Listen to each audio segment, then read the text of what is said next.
90 minutos de jogo, lances incríveis, jogadas duvidosas, faltas. Tudo isso precisa ser resumido e descrito ao final de cada partida. Depois de correr de um lado para o outro no campo, os juízes são responsáveis por resumir os principais acontecimentos da partida. E eles o fazem aqui, na súmula do jogo.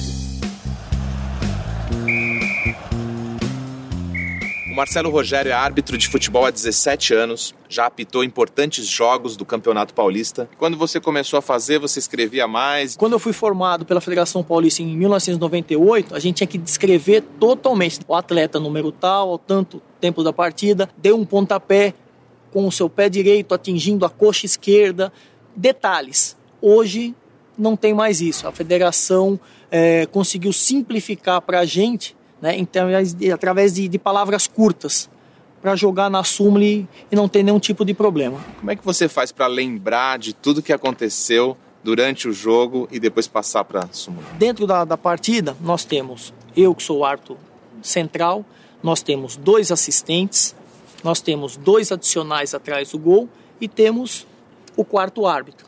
No meu plano de jogo, antes da partida, eu delego a cada um deles para fazer as anotações comigo. Tudo que acontece na partida eu vou anotando no meu cartão. No final a gente se reúne para relatar, cada um relata o que anotou para ver se bate com todas as informações. E a súmula você faz logo depois que acaba o jogo, no vestiário? Isso, nós temos uma recomendação, nós podemos entregar a súmula até 24 horas após a partida.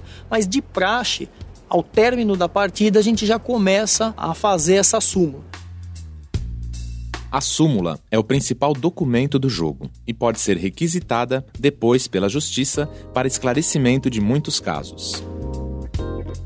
Qual foi a súmula mais complicada que você já teve que fazer? Foi uma partida entre Santo André, Campeonato Paulista, em 2005, uma partida numa época de chuva, e em Santo André tem o agravante de ter aquele córrego ao lado do estádio. Com muita chuva, aquele córrego transborda.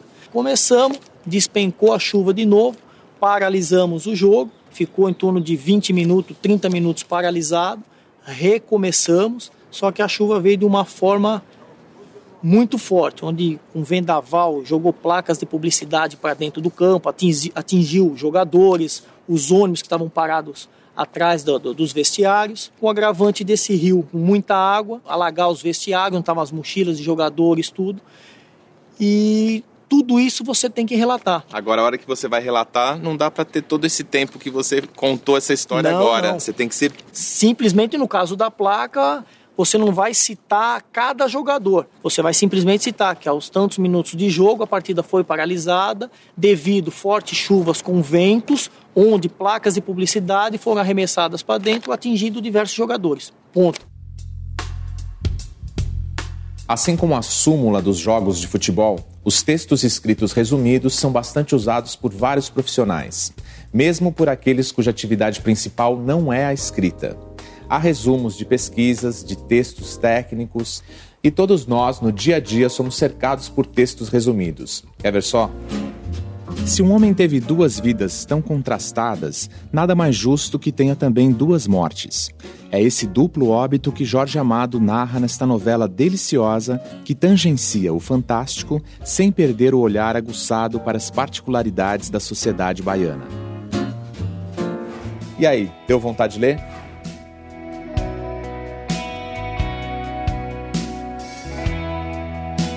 Deu vontade de ler por essa resenha?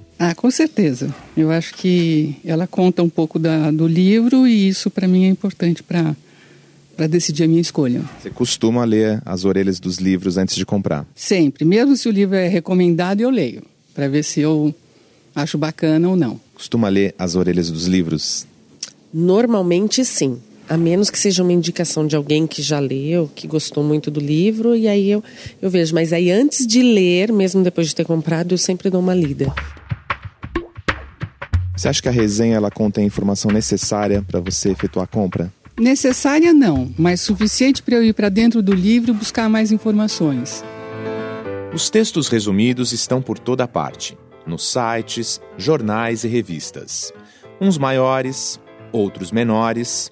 Sua função é informar o que há de mais importante em uma obra que pode ser uma peça de teatro, uma novela, um livro.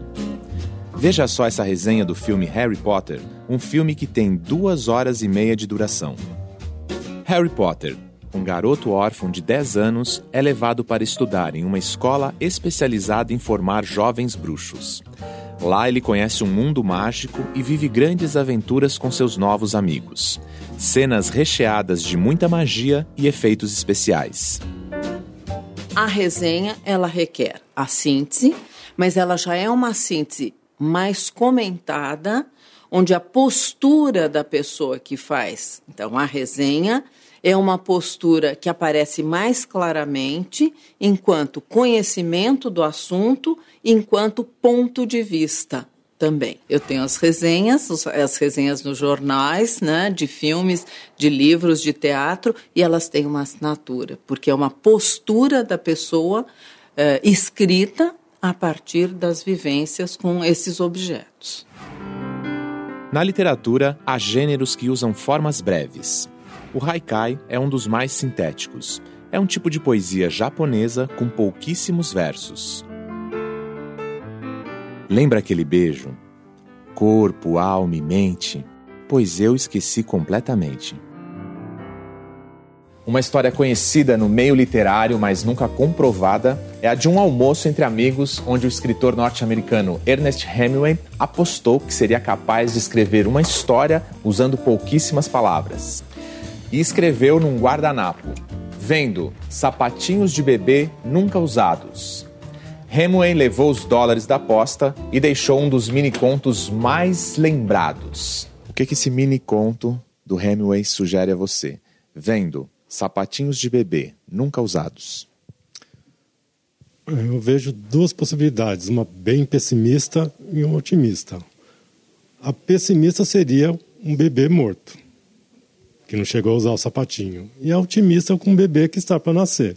Algum sapatinho que não coube no pé da criança e nasceu com um pé grande, não coube, e aí não foi usado, e aí a mãe resolveu vender. O jornalista e escritor Inácio de Loyola Brandão, autor de mais de 30 livros entre romances, contos e crônicas, é um dos adeptos do texto enxuto como estilo de narração. E eu aprendi isso na escola. O meu professor de português, Jurandir, que ele ficava desesperado com aquelas redações que falavam e não falavam nada. E aí ele dizia assim, a palavra é uma coisa muito importante e você tem que usá-la muito bem usada. E você sabendo usar, você não precisa escrever muito.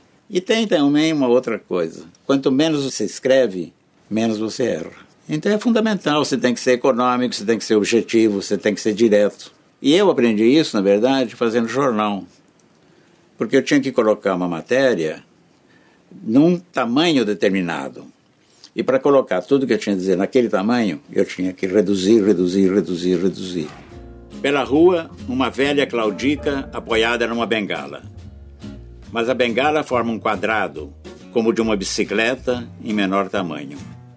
O quadrado tem rodinhas e um gancho, onde a mulher pendurou a bolsa.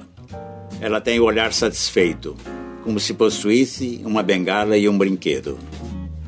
Quais são as dicas assim para atingir essa precisão, essa concisão, esse texto enxuto? Você faz o primeiro. Depois você começa, você deixa 2 dias. Se você tiver pressa, que você não pode fazer isso em jornal, mas se você não tiver pressa, num texto literário, num conto, 2 dias depois você vai começar a ver palavras inúteis. E é uma diversão, é um prazer e é um tormento cortar.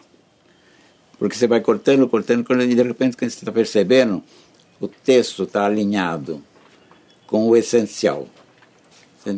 Dito o essencial, o texto está pronto.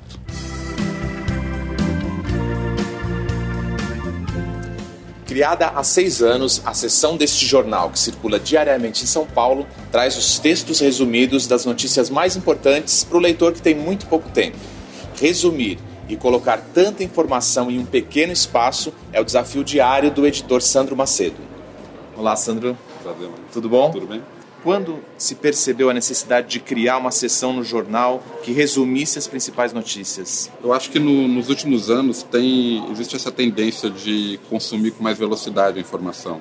Talvez a internet tenha mostrado esse caminho para a gente, e o jornal achou por bem criar uma seção que resumisse todas as notícias numa página, para que o leitor que não tem tempo, que está sempre correndo, tivesse acesso rápido à informação. E depois, se ele quisesse aprofundar na informação, o próprio jornal dá o caminho para ele. Então a concisão nos textos é uma tendência nas mídias? Eu acho que sim. Foram criadas, inclusive, mídias específicas com poder de concisão. Se a gente vê o Twitter, a pessoa tem que dar informação em 140 caracteres, né? Mais conciso do que isso, impossível. Então você pode mostrar pra gente como é que você faz para cortar a notícia no dia a dia? Claro, vamos lá.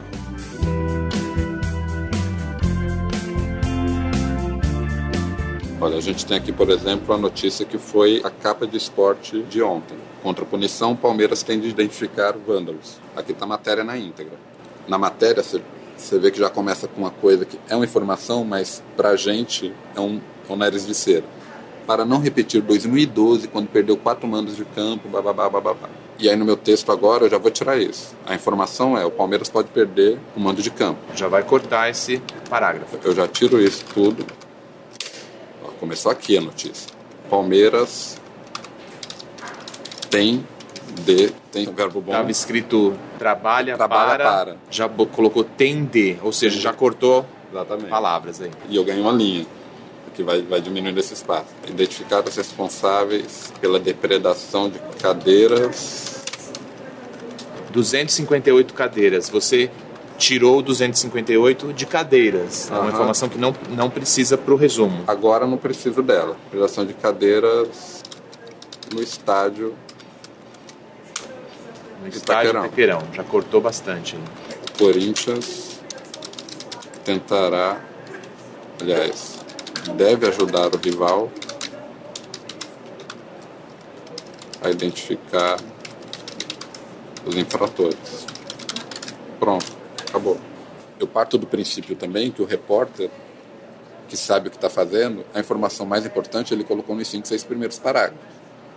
O resto da matéria acaba sendo a contextualização. Palmeiras contra o Corinthians, rivalidade, foi o primeiro clássico na arena, bababá. Tem um monte de contextualização que é importante para a matéria, mas que para esse resumo, para mim, não importa. As principais informações... E no final do texto eu coloco aqui a remissão. Leia mais na página Esporte D1. Como vimos, os textos resumidos ajudam a conhecer um livro, um filme ou ainda ficar por dentro das últimas notícias. Mas para você que está estudando, aprender a resumir é uma excelente forma de estudar. E ao contrário do que pode parecer, resumir não é copiar o texto original pulando trechos. Não adianta simplesmente recortar um texto, né, e depois fazer uma colagem. Então eu vou escolher exatamente o que eu considerei como ideias principais, pensando que o meu leitor, né, ele vai ter que ter uma compreensão do todo, ainda que eu mesma seja o leitor. Eu devo fazer um resumo que depois de 3 semanas, 1 mês, eu possa compreender. O resumo é uma ferramenta importante na escola, porque justamente ele demonstra o quanto uma pessoa entendeu alguma coisa.